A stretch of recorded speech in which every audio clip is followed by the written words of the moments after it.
visited actually twice in a week. And we also have the former DP also making a tour in Kajiado. What are your thoughts on this? Well, I think the former DP has been in Kajiado for 3 days, if I'm not wrong. The president was in Muranga for 2 days, and today makes it 3 days. It could be 2 visits, but it's the same thing. For me, the difference is the same. Having said that, all parties, will get very serious on targeting, strongholds of perceived strongholds of the other parties, and I think it's no exception.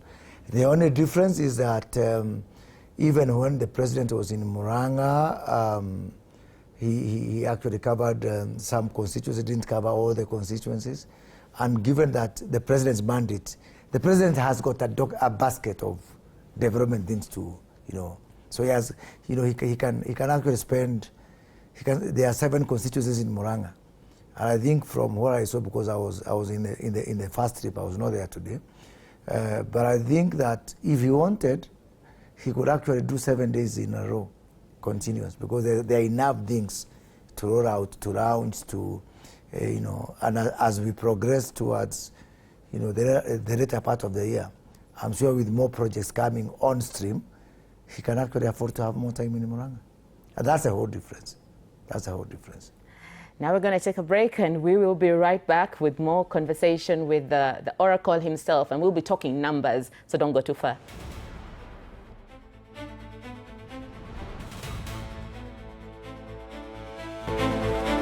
We still have Mheshimiwa here with us, Moses Kuria, and I'm tempted to ask him this question. Muranga Governor Irungu Kangata has ditched UDA. Or that's what he said in his statement, that he will not be vying with the ticket from UDA. What are your thoughts on this? Well, I don't want to look at the ditching. I want to look at the fact that Governor Kangata said that between now and from what I've seen, I mean, I've been busy in Olkarao, but from what I've seen in the media, Governor Kangata has said that he's in UDA until 2027. I think that's honesty, as opposed to many people who are in UDA, they know they will not be in UDA, and the other parties for that matter. They know they will not be in those parties, but they are pretentious about it. So I think we need to have honest political conversations in this country. There's nothing wrong. It's his democratic right to belong to that party. So you do believe that's an independent choice, and there's not been influences for, say, people like Gachagua? No, of course, he has been written publicly by Rigathi Gachagua that irrespective of what he does, Rigathi Gachagua has gone on record to say that if Kangata does not move to DCP, then the former PS for Water, Wairagu, is going to be given a DCP ticket. So I like the honesty of Kangata saying that I'm not going to be in the UDA. But as to saying he does not know which party, that's a lie. He's going to be on DCP. Yeah. So that some bit is honest, some bit is not honest. All right. Because he has been threatened, and he's crumbled, he's succumbed to the threats, which for me is sad, because how can you say that irrespective of how much work, development work Kangata does, if you're not on this party, you're not going to be elected? And I think sometimes people need to ask themselves, what's worth a seat? What's worth a position? What's worth a position? How do you move to a party simply for winning an election? In 2022, if I wanted to be governor of Kiambu, I would have been won 8 a.m. in the morning on the UDA ticket. And I was on Chama Chakazi, and I knew the consequences. I knew what would happen. So I am personally opposed to people moving to a party, not because of believing in the agenda, not because of believing in the ideology, not because of shared vision, not because of shared interest, simply just to win a seat. For me, it's incomprehensible. Are you seeing as if this is going to be a trend? Are the Mount Kenya leaders likely to ditch UDA in the coming days? Until, and I've said this before, until, Wakio, we are now 14 months and some few days into the next election. The attention of the country is going to be focused on some by-elections happening in less than 2 weeks in Emuru Dikir, and 2 months later in Ol Kalou. So that leaves just a year. If, God forbid, there is another by-election, we cannot have any by-election in this country 6 months before, which draws us to February, when also civil servants have to, civil servants or people who hold public office have got less than a year, because by 9th of February next year, they have to resign. So we are on that final round, and so people will be making decisions. But the issue is not people in Mount Kenya moving from UDA to this party. It's people in Mount Kenya, or leaders, or people who want to vie for seats, waiting for the final shape of the ballot paper. I wish I know what's the final shape of the ballot paper. And that's an elephant in the room. Yeah. You know, there's going to be a lot of excitement back and forth. And even now, what's holding back people from making decisions? Who is that guy who is going to be on top of the ticket for the opposition? Is it 1 person or 2 person or 3 person? That is when, the final chips will take shape on the table, and it's going to be extremely different from the current wave of.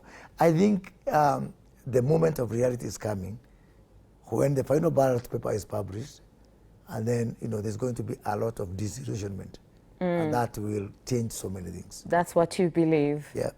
You said you were in Ol Kalou today.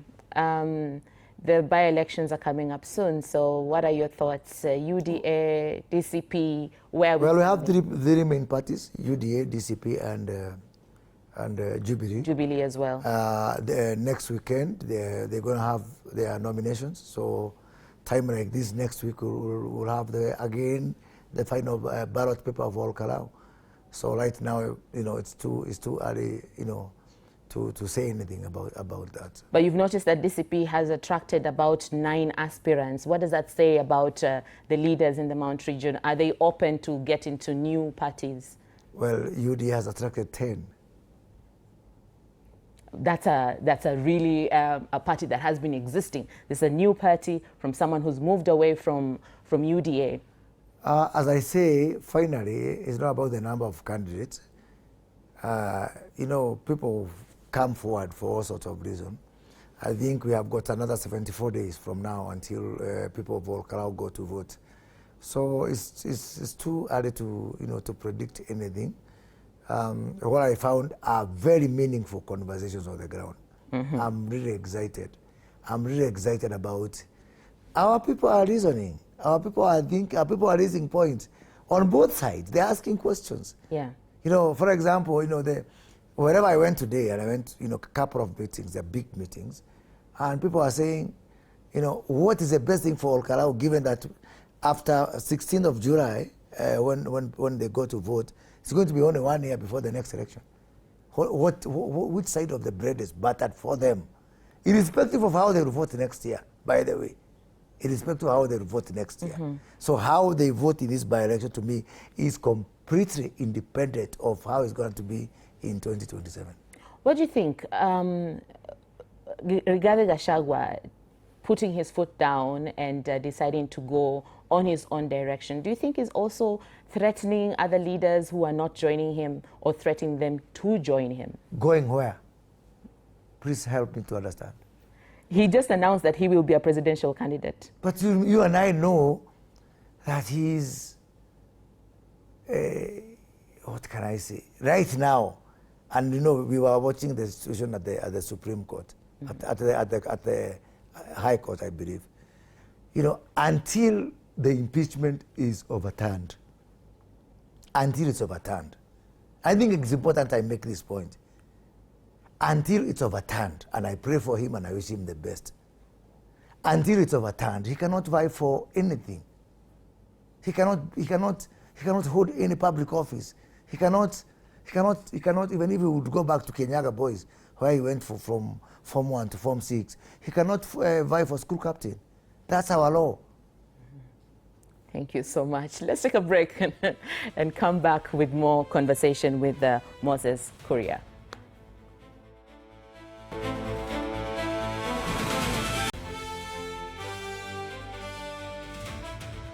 Welcome back. Thank you so much for keeping it TV 47 Prime. And we are still here with Moses Kuria. And now, as we promised, we will get right to the numbers. Moses Kuria, recently the IEBC released the ECVR figures. And what do you make of these figures? And what impact would they be having to, ideally, politically speaking, to the 2027 elections that we are heading towards? Thank you. Of course, I've been following this exercise from day one. Mass registration is something I have been involved in the past and something I take very seriously. Because if you look at our voter register, we were on around, I think, 22 million or thereabout. Correct.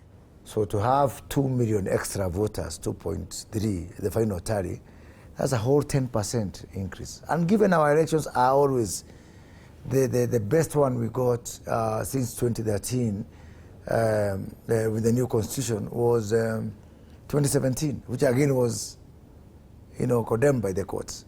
That was 54%. 2013 was a cliffhanger. 2022 again by 200,000 odd, 250,000 votes or thereabout. So 2 million votes is a lot of votes that can influence an election either way. And some people dismiss, say, oh, this is only 2 million. But if you look at it, like, it's an increase of 9% over the previous register. And that's huge, because we've never even gone to that extent in terms of the margin between the winner and the loser in the previous election since our 2010 constitution. So that's, majorly significant. Now, we have another exercise next year, but I'll come to that later. But even for this one now, close to 10% increase in the voter register is quite significant. And I'm happy that Kenyans didn't disappoint. It was sluggish in some areas, especially in the first 2 weeks. It was quite sluggish. But in the last half of this exercise, quite an upsurge in across the board. At the end of the day, 2.3 million out of 2.5 million. That's 92% performance across the country. When you talk about this 2 million and you say it's a very significant figure, is there voter apathy? Because take us through the disparities between the eligible people who are eligible to vote, the numbers of people who are eligible to vote, with the numbers of the people who are registered, and with the numbers of those who actually go and cast their vote. Well, I'll come to the ones who cast their votes. That's something different. But in terms of eligibility, even when IEBC set the target at 2.5 million, I will question that. And I think this is a conversation we all need to have with IEBC. When you set the target for 2.5 million, so that we say when we achieve 2.3 million, we have done very well at 92%. Yes. What was the basis of 2.5 million? Because from what I'm getting out there, that we could have set a much higher target. Based on what? Based on two databases. We have got the database of births. How many people are 14, 15, 16, 17 going to 18? We know how many people are 18 going forward. We know how many people are 18 and are not registered as voters. Yes. So, erroneously, in my opinion, I think IBC set this target based on figures that are not maybe backed up by science. And I'm saying this because, and we could go down to those figures. If I look at the counties of this country, some counties achieved some close to 200% to double what the target set by IEBC. What does that say? Because there are no aliens from the moon who came to register, it means that the IEBC target was wrong. And that's a conversation even us as parties we need to have with IEBC. Because IEBC need to work closely with our National Registration Bureau to see how many people are eligible. Exactly your question. Vis-a-vis how many actually got registered. And you know what? IEBC actually alluded they wanted to do that. My good friend, my former boss in Parliament, and my former colleague in Cabinet, Justin Muturi, said they were going to court to challenge that. So, sorry, if I have to listen to Justin Muturi, he will stop you from getting the answer to that question. Because only by collaboration between the people who issue IDs and the people who register voters can we know the truth. But when we hide behind this fake sense of institutional independence, then we are denying ourselves the benefit of knowing who was eligible and who was not eligible. In your view, you feel the data is wrong. What are your predictions? What are the numbers you think we should have been targeting? I feel from what I'm getting here, I feel we should, I think there's still around another 2 million who could have registered, who didn't register. Really? Or more. Or more. I feel like... Where do you get these numbers? I get these numbers from the following. One, we've got the stocks of so-called uncollected IDs. If you have got some counties with up to 100,000, 200,000 people with IDs, they've not collected them, then we shouldn't have come to 92% performance.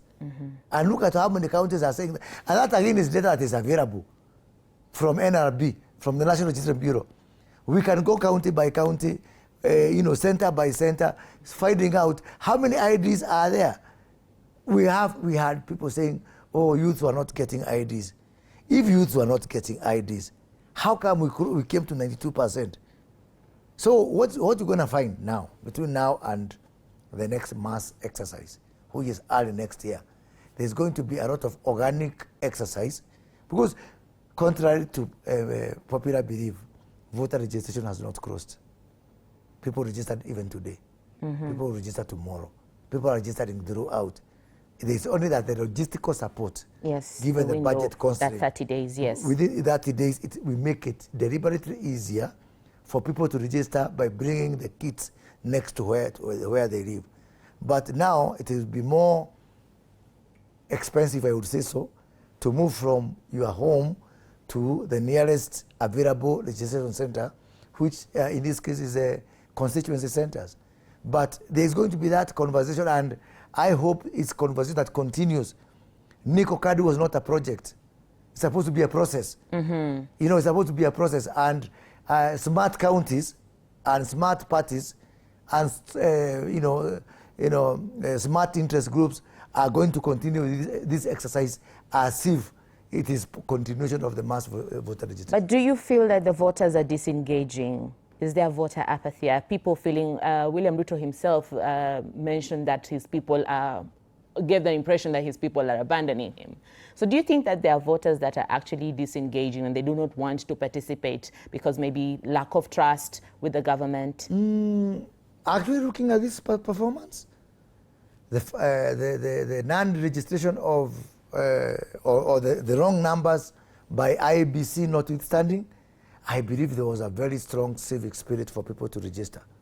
Maybe they could be different in different parts of the country, or people would have expected more. And I think looking at the president was speaking in Bomet, and we can go through the performance of Bomet. I have it. I think you have it too.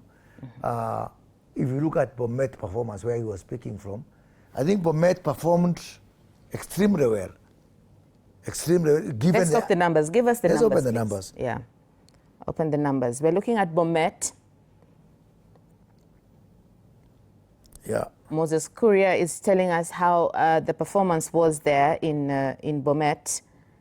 Just trying to look at the differences and in terms of performance in the different regions and see where we are and what predictions we can have concerning the general election that is set to happen in 2027. Let me tell you how Bomet performed, and I don't know if it is right there. The county of Bomet was supposed to register 42,640. They actually registered 44,637. They achieved 104%. So I am very certain that the president could be privy to the number of people in Bomet who could have IDs, for example, or who didn't get the IDs and they didn't register. And if you just take Bomet from where the president was speaking from, it actually supports my position that actually maybe the IBC targets could be wrong. Because we easily almost met them. Targets are supposed to be stretching. You know, targets are not supposed to be easily achieved. It means we give ourselves soft targets. And there could be much more truth than what's coming out from here. If you look at overall, we achieved 92% of target, but in so many counties, we achieved more than 100%. Yeah, as I can see from my end, we have many of the counties going below, around 60 and Which below ones? that percentage. I could talk of, if you look at Mandera, we have around... Mandera, maybe, I don't know, unless we don't have the same figures. The What are your figures in Mandera? Mandera County was supposed to achieve 24,548. They achieved 74%. Actually, the lowest for me, and you know the way I look at these things, I have got 3 ways of looking at these things. And I'll take you through that. The first view, the way I've clustered, given my political experience, given my knowledge of this country, given me being a player in this country, I divide this country into 3. It's not my intention to divide the country. I'm a believer in one unified Kenya. But my electoral map talks about what I call tyranny of numbers. You've heard of that before? Yes. And then tyranny of small numbers. You know, you were hearing before only about tyranny of numbers. Yes. Now there's something I call tyranny of small numbers. And tyranny of small numbers are counties which you may not have that huge lump sum numbers, but the aggregation of all those counties, and there are 26 counties. There are 26 counties in all, and interestingly, we actually have them on the screen. Yes, those. Yes, and we're looking at Mandera, and our numbers are slightly different from yours. We can see 217,030 registered voters, 2022. Yeah. That's what we had. 1 minute, yeah. Actually, no, our figures are different because mine is 217,000 and 30. And then what's the target? Yeah, just to inform you, our figures actually from IEBC. So we had 217,030. Yes, that's correct. For the 2022, yes, right? That's correct. And the new voters, 2026, what are your figures, sir? 24,548 was the target, but we achieved 18,214. Correct. Yes. Yes. So making it a 74% target as per IBC figures. And even within the northeastern region, Mandera was actually the lowest in terms of performance. Yeah, Okay. it was actually the lowest in terms of performance. Within the coast region, again, Mombasa was the lowest at 70%. Within the Rift Valley, no county in the Rift Valley, let me see if this is right. Yes, no county in the Rift Valley achieved less than 100%. I hope you have the same. We have counties like, for example, Samburu, for example, which achieved 171%. 171%. Yeah? We have county like Uasin Gishu, which achieved 113%. You have the same figures, yeah, in terms of the targets. What is your figure for Turkana? Turkana County, again, the 238,578 had 528 had registered before. They were targeting 26,980. They achieved 58,428. Again, an achievement of 216%, more than double the target. So my question is, why aren't we achieving 100%? What is the problem? First of all, we should never achieve 100%. Targets should be more challenging to achieve. That's number one. That's number one. Number two, most of the counties achieved, 92% is not far off. We were let down nationally by some counties like Mombasa, counties like Mandera, among the very few counties. County like Kwale, which had 79%, which is really not bad. And I'm talking about these counties, which I'm calling the tyranny of small numbers. Mm-hmm. The county of the 6 counties, of course, that's Mombasa, Kwale, Kilifi, Tana River, Lamu, Taita Taveta. Yes. The counties in Eastern and Upper Eastern, that is Garissa, Wajir, Mandera, Marsabit, and Isiolo. Turkana, West Pokot, Samburu, that is the outlying counties within the Rift.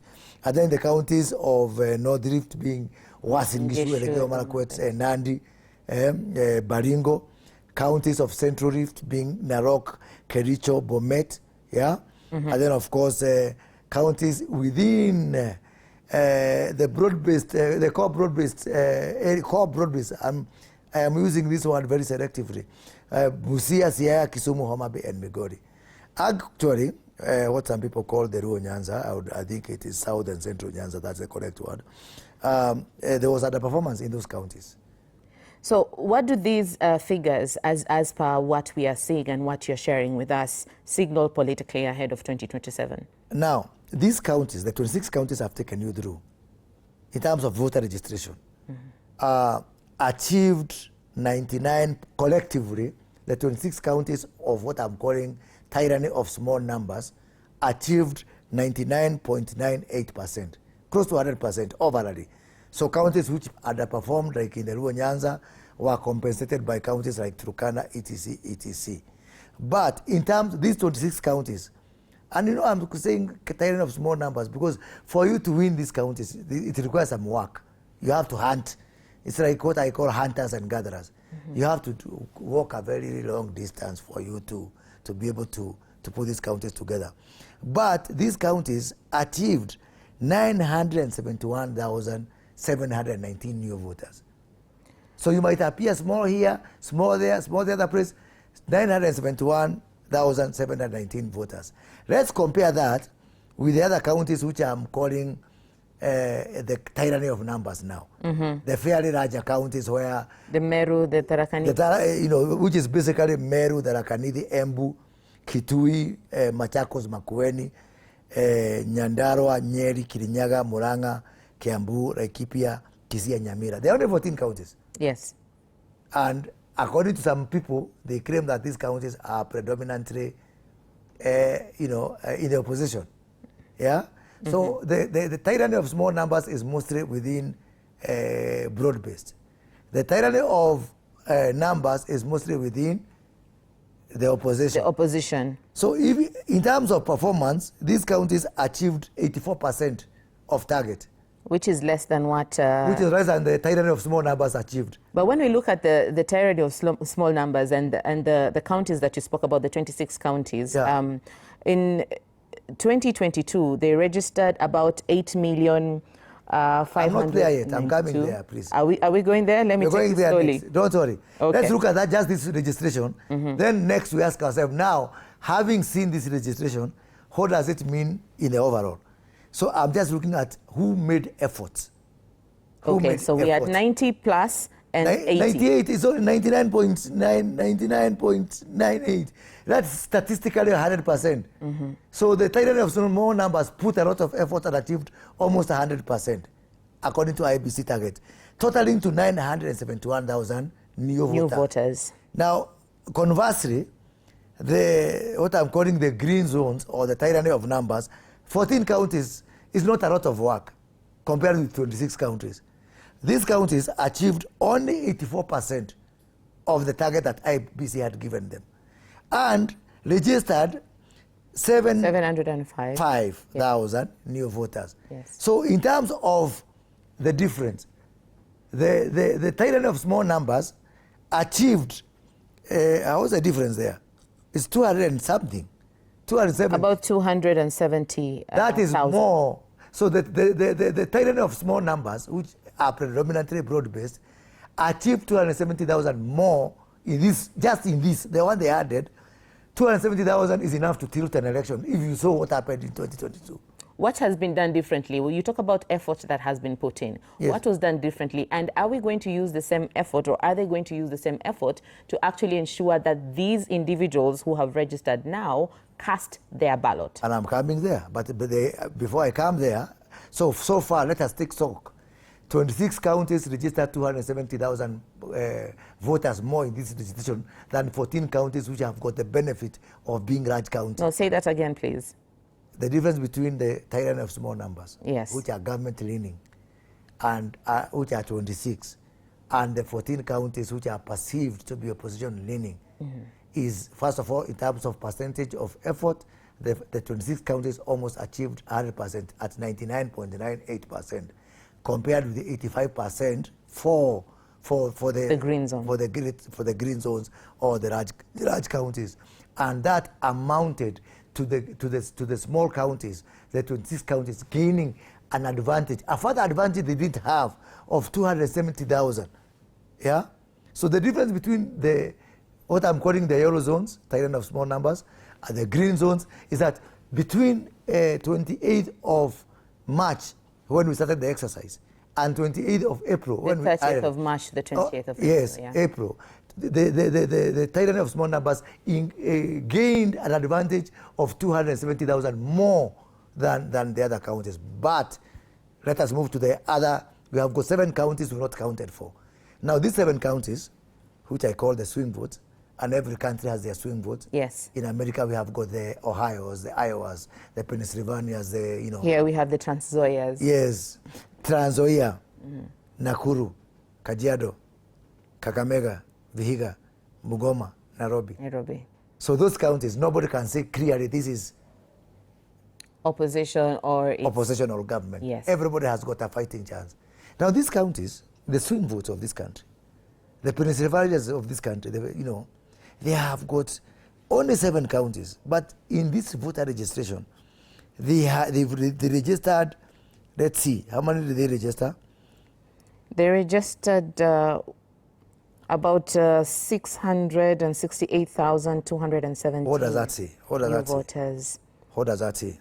There's a huge turnout, but it's still less than for the 2, although this is fewer counties, 7 counties.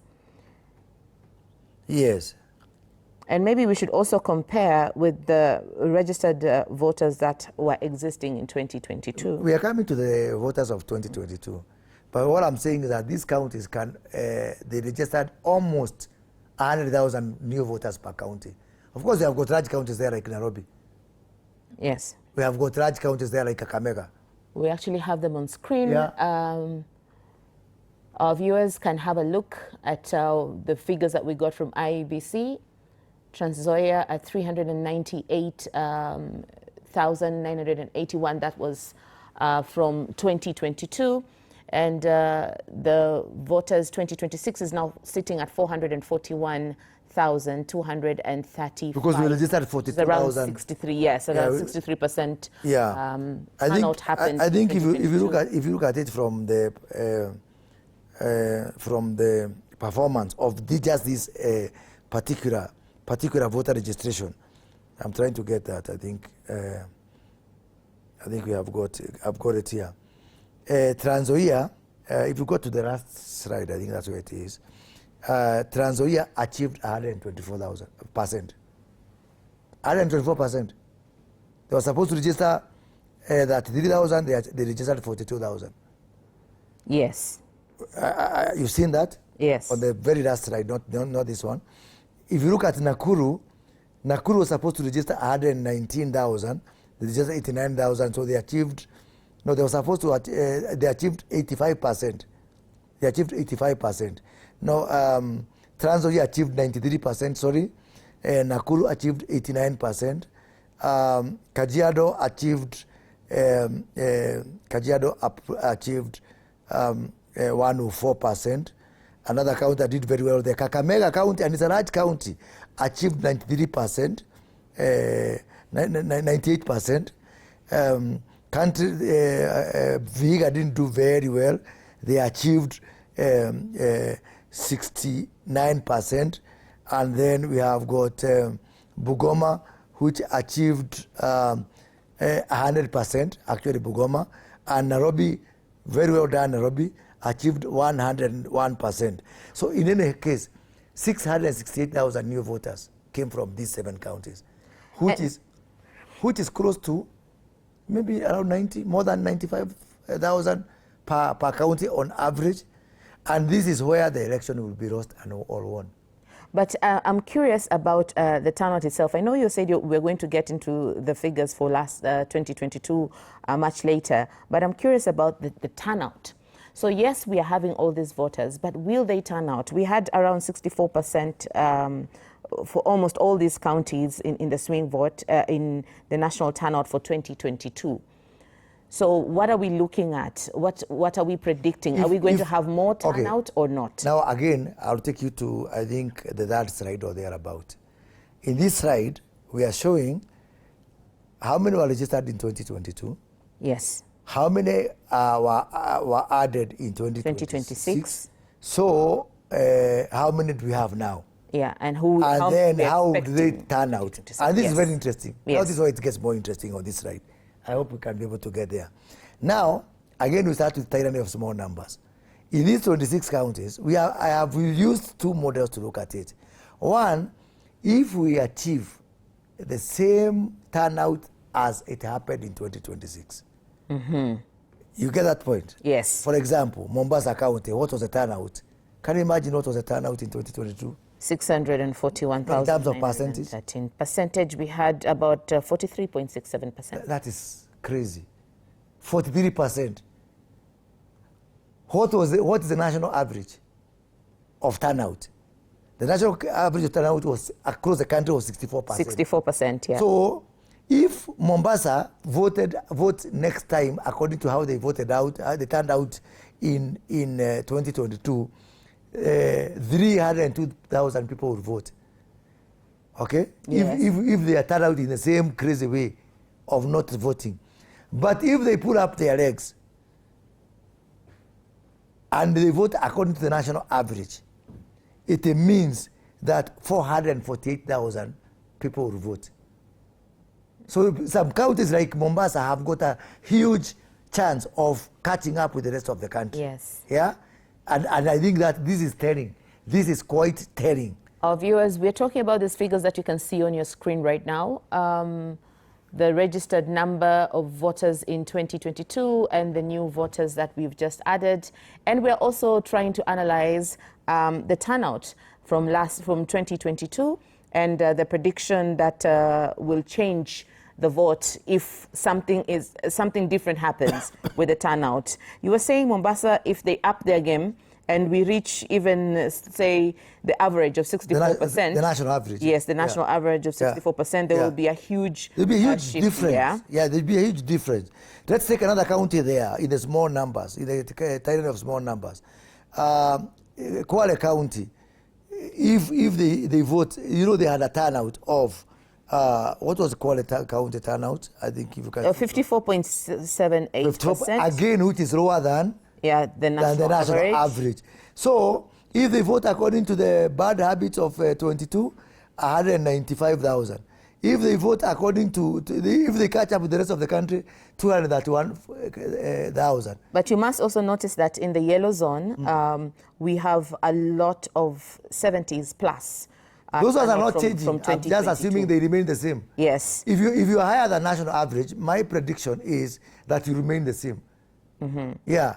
And you can see in the yellow counties, the people who are above national average is mostly in the Rift Valley.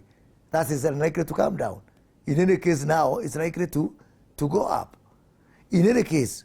What makes you think that it's likely to go up? People, the president himself is saying that he feels like his people are abandoning him. So what makes you think that it's likely to go up? It's likely to go up because when the chips are down, you know, people vote according to the realities of their regions.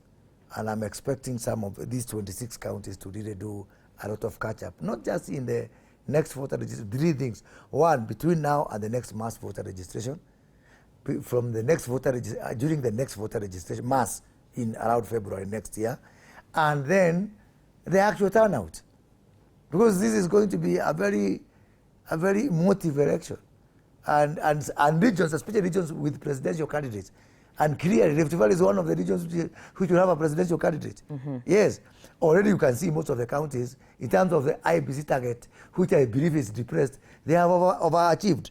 But even without unbundling this county and that county, if you look at the totality of the small county, the 26 counties again, if you look at how many are likely to vote, if we vote in the same pattern in these 26 counties, if we achieve the same target, out of the 9, the registered voters as of now in the 26 counties is 9.5 million voters, 9,564,502. If we vote according to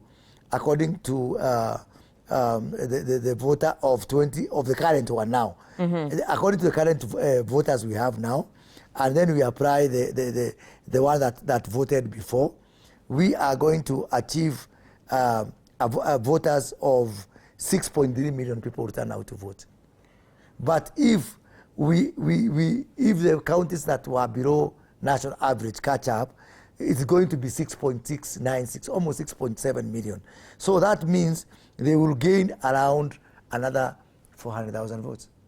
But that's a very one-sided perspective. It's not one-sided because I've used the same argument in the other zones. So you've talked about, no. This is what I'm getting to, Mheshimiwa. Yeah. You've talked about those the zones like the counties like Mombasa that had a very low turnout, and you're talking about them raising the turnout. Yes. But what about these counties which were already above? And you're saying that they will stay as they are. Yes. Averagely, the yellow zone had a turnout of above national, which is around 67%. So already as a block, they were above the average. Yes. But when you talk about just raising them, you're not thinking about those that are already high or they're above the national turnout going lower. That's a possibility, isn't it? It is a possibility that it can go lower. Yes. What you look at in modeling, have you applied it consistently?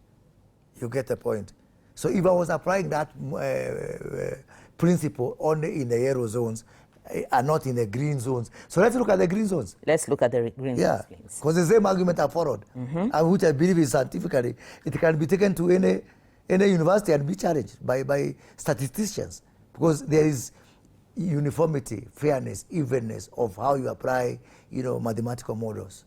So if you look at the green zones, let's look at the green zones in terms of the turnout for 2026. Again, you look at a count like let's look at the turnout of 2022. No county in the green zone except which one was this one? Machakos. Machakos was 60%. Averagely, they were sitting at 66.23%. Yes. All the green, in the green zone, all the counties. Yes, correct. Which is above, again, national average, you see. So there's no difference, really. Yes. There's no difference between this and that one. And so, therefore, what you call ceteris paribus, all factors constant, the model is working. The model is making sense. And you see now on the overall, if we use the behavior of the green zones, by now, we'll have, what is this first one? The green zones would have 8 million voters, registered voters. If we apply the tabias of 2022, 5.3 million people will turn out to vote in the green zones. If where are you getting the figure of 8 million? My figures, the registered voters that we are anticipating in 2027 look at the 26 one, not 27. 2026, we had about 7 million. That is 2022. Yeah. That is 2022. In 2026, we added about 705, 540. Making it 8 million. Correct. But the projection for 2027 here also has risen. If you look, I think you are looking at the next slide. Yes. 2027 is already factoring the next mass voter registration. So just go back to one previous model. I think you're looking at the wrong one. I've not come to 20. Oh, that takes us to 8 million. Yes, that's to 8 million. See, I've already thought through what will happen even next year. Forget about this year, but let's stick to this year now. Let's stick to this year now. So this year now, it will be 8. We have got 8 million already in the box, in the green zones. Yes. Compared to in the yellow zone, what was in the yellow zone as of now? That's an addition of 971, 790. Yeah, making it how many?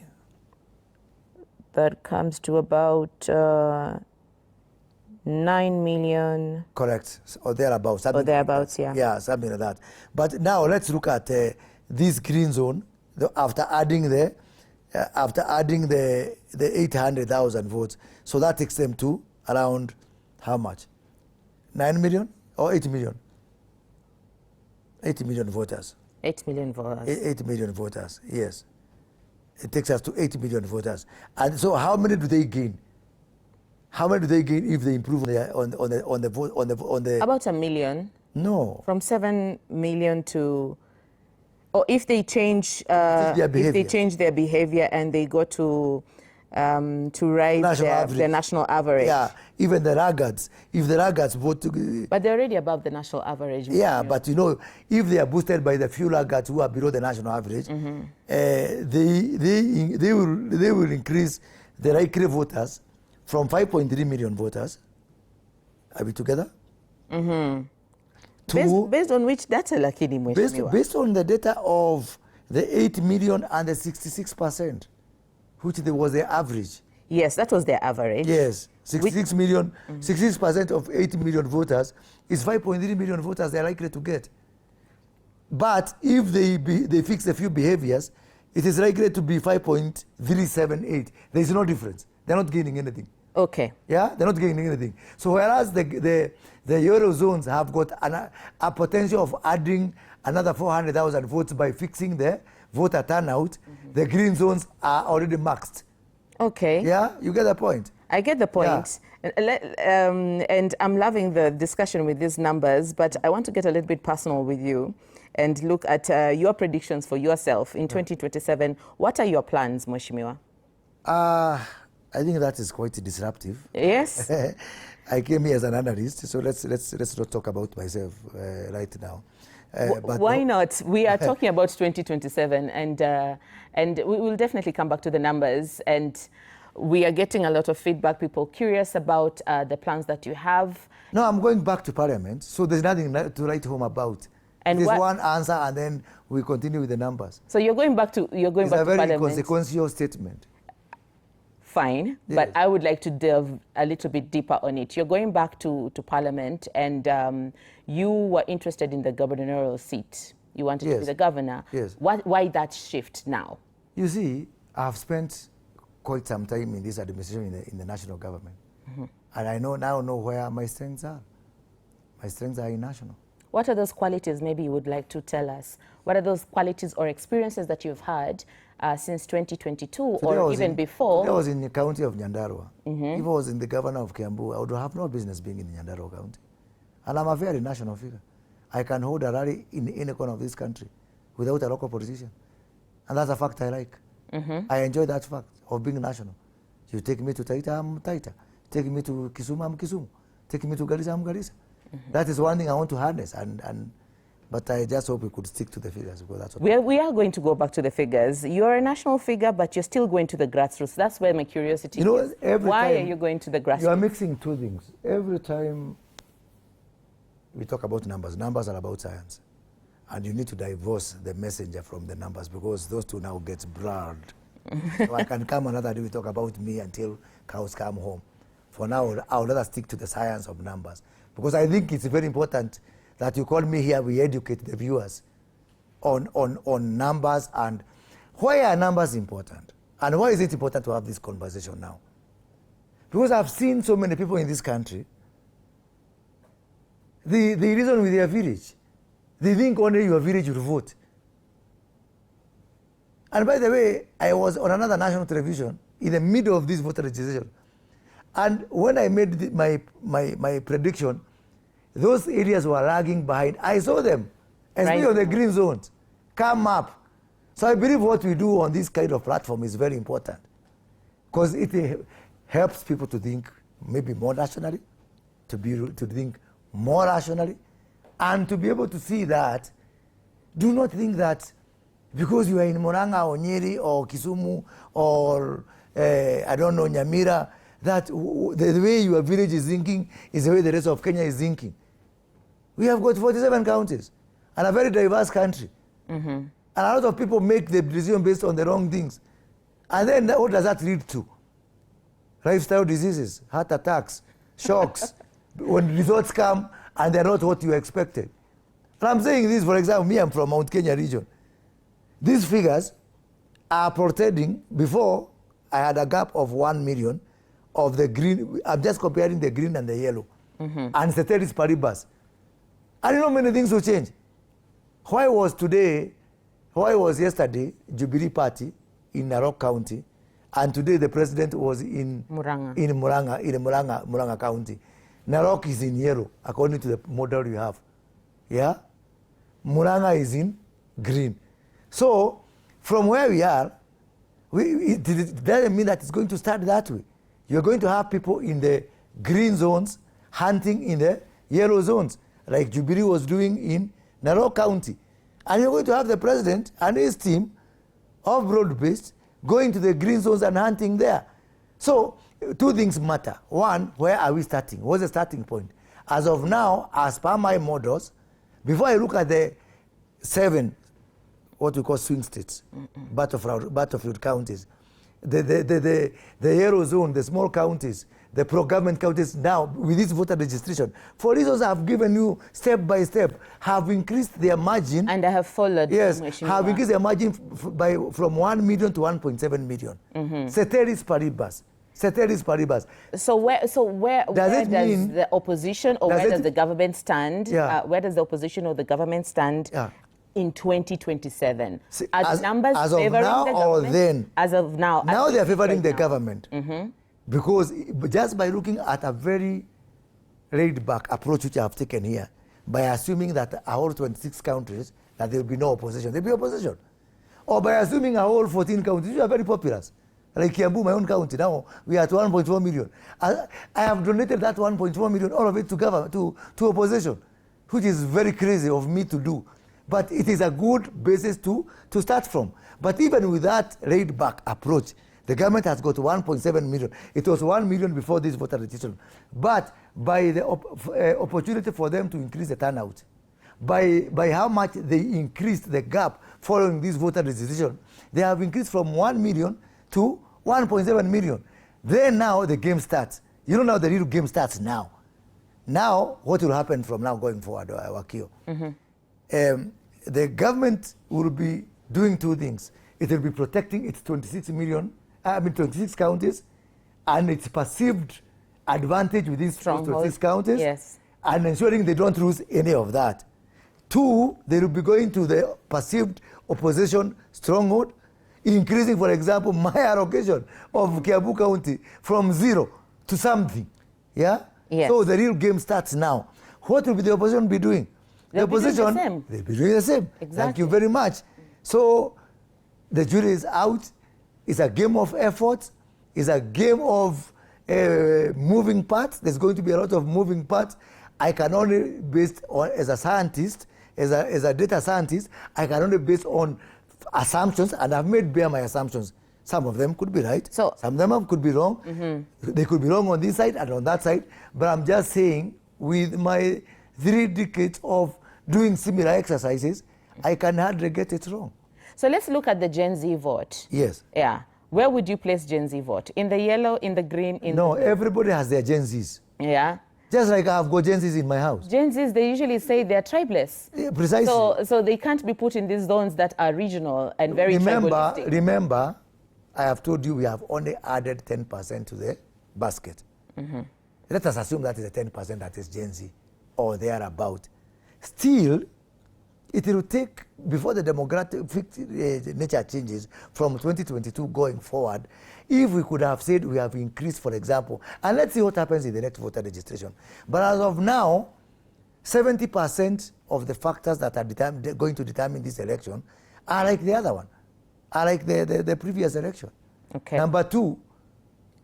So what you're saying is that the Gen Z vote is it has not grown. It has grown, yes, but it's not one of the key factors that will not affect. Significant enough to be a factor, a standalone factor. What are your thoughts then on the Nico Kadi campaign?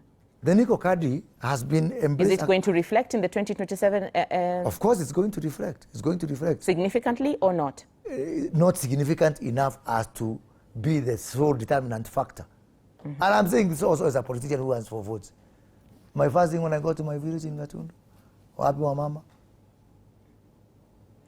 Talking of your village in Gatundu, the former president Uhuru Kenyatta comes from Gatundu and is a voter. Have you had talks with him recently? Well, no, I've not started campaigning. You haven't started campaigning, so you don't know whether you have his vote or not. When I start campaigning, I will look for his vote and my mother's vote. Yes, both equally. So 3 guaranteed votes yes. you're searching for? Yes, yeah. Okay. Thank you so much. Thank you very much. For joining us, Thank and you. thank you so much for your insights and for the conversation. Thank you. Please be sure to sip that cup of coffee. Don't leave it the way it is.